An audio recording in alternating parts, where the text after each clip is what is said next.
Al pensar, al diseñar este día mi editorial, traje el pasado, el presente y el futuro y lo metí en medio de una amalgama, si me permiten el término, rara, difícil. Porque no es fácil arreglar lo que se rompió. 40 años de democracia ininterrumpida y aún no aprendimos nada. Reitero, Bauti, no es fácil arreglar lo que se rompió. Porque yo digo, hay que hacerse una pregunta. ¿Por qué temen los leones libertarios? Y yo creo que el calendario ha ingresado definitivamente en la fase electoral y la militancia que sostiene a Javier Milei exhiben un singular nerviosismo que lo expresan fundamentalmente en las redes, ¿no?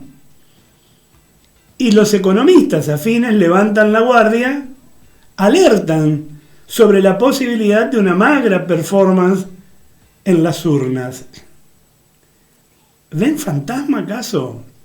Miren, un viejo axioma de la política asegura que cuando la economía marcha bien, ningún gobierno pierde las elecciones. Y ante la ansiedad del oficialismo frente a las dudas de muchos de sus adláteres, habrá que preguntarse entonces, ¿marcha bien la economía? ¿O ven ellos algo que nosotros no estamos viendo? Cuando se analiza la realidad económica, cuando se le cuentan las costillas al programa, los economistas del palo liberal suelen brindar un argumento que se bifurca.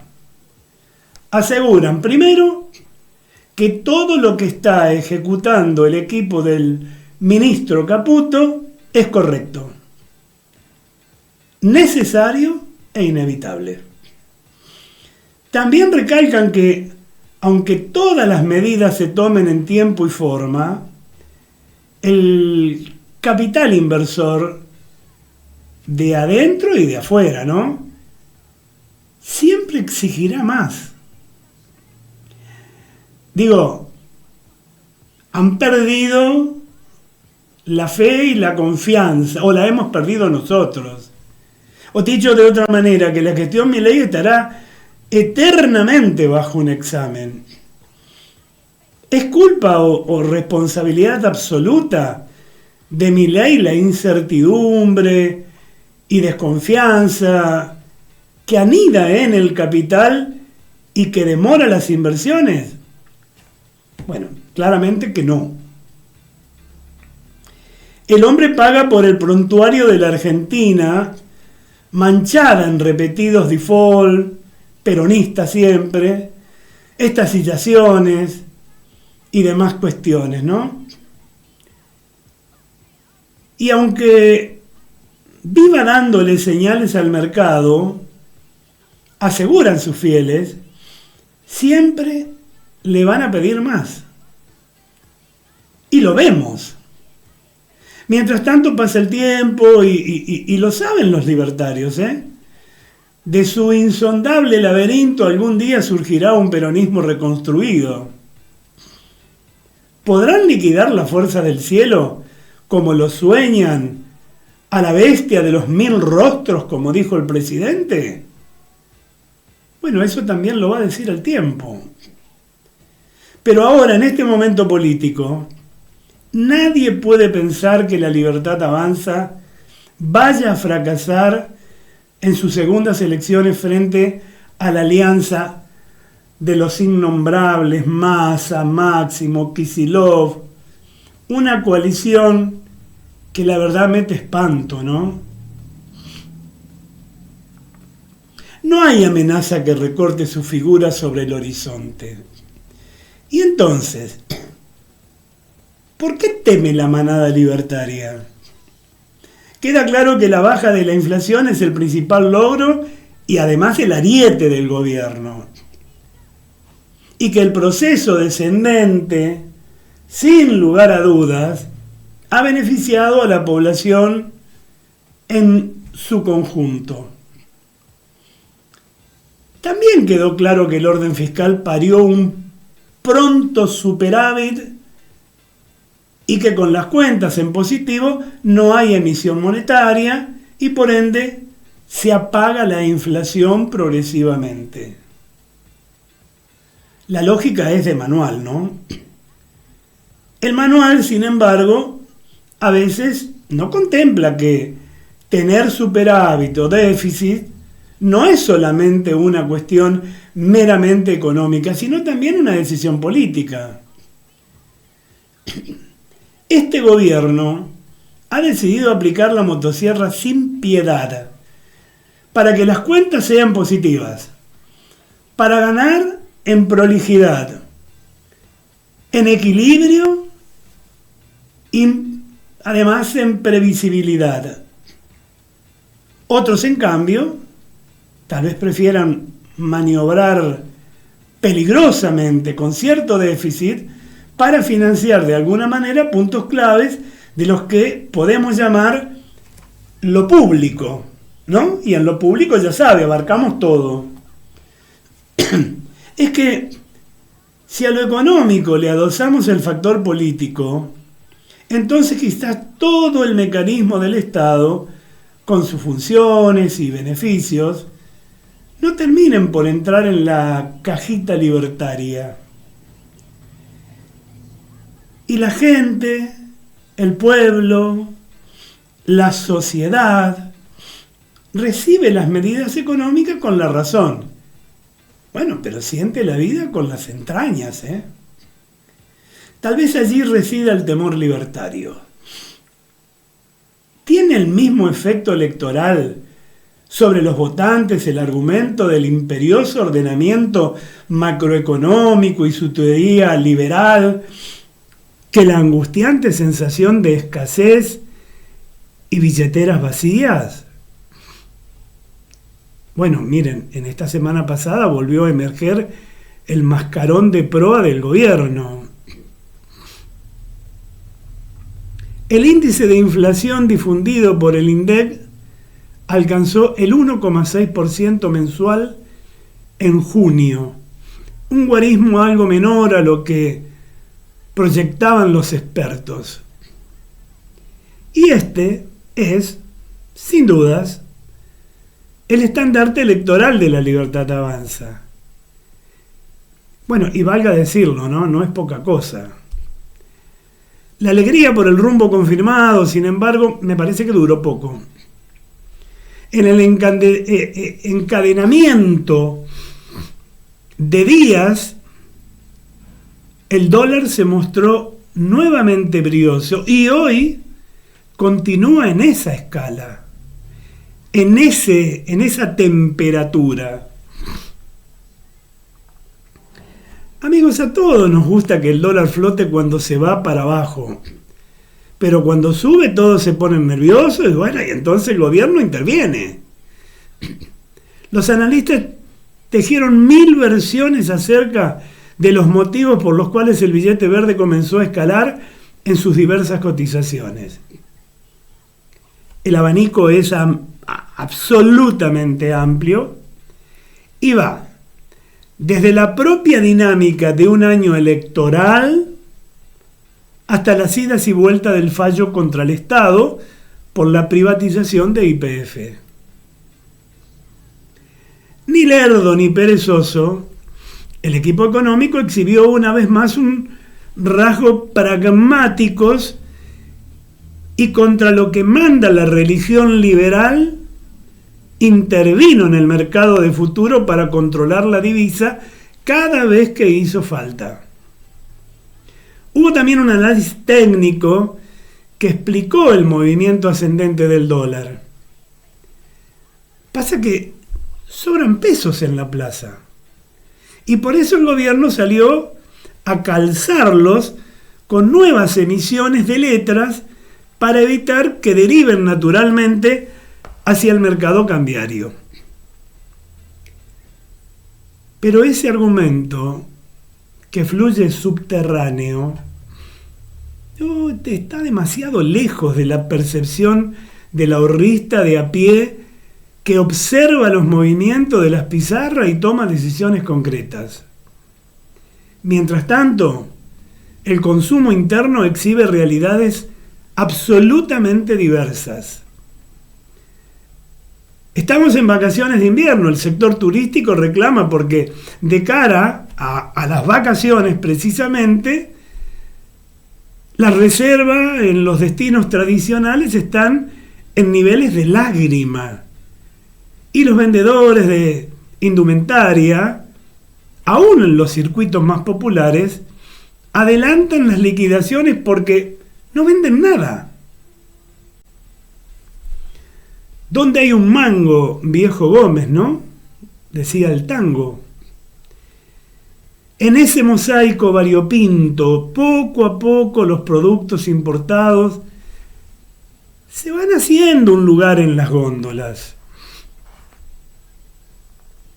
En la semana trascendió el video de un kiosquero, no sé si ustedes lo vieron, que exhibía un chocolate nacional y otro brasileño.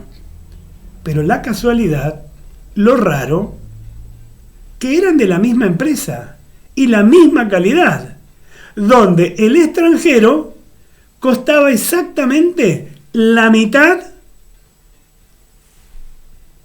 del nacional. ¿Qué hay estructuralmente detrás de los precios, estos precios argentinos, para que no sean competitivos? Ya todos lo sabemos, ¿eh? Habrá que ver si finalmente se da ese debate.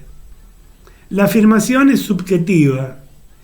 Todo programa económico es exitoso si y solo si genera empleo. De nada sirve una economía saneada, invadida de productos importados, si nadie puede comprarlos. De nada sirve ser una potencia exportadora de productos primarios si la renta obtenida no lubrica el sistema de consumo interno. El asunto del empleo, o mejor dicho, del desempleo y del miedo a perder el trabajo, ya ocupa un lugar destacado en la lista de tormentos argentinos. Las encuestas así lo reflejan, pero la calle también. Tanto que esta preocupación ha venido a postergar a la inflación, que fue por mucho un líder histórico en este tipo de ranking.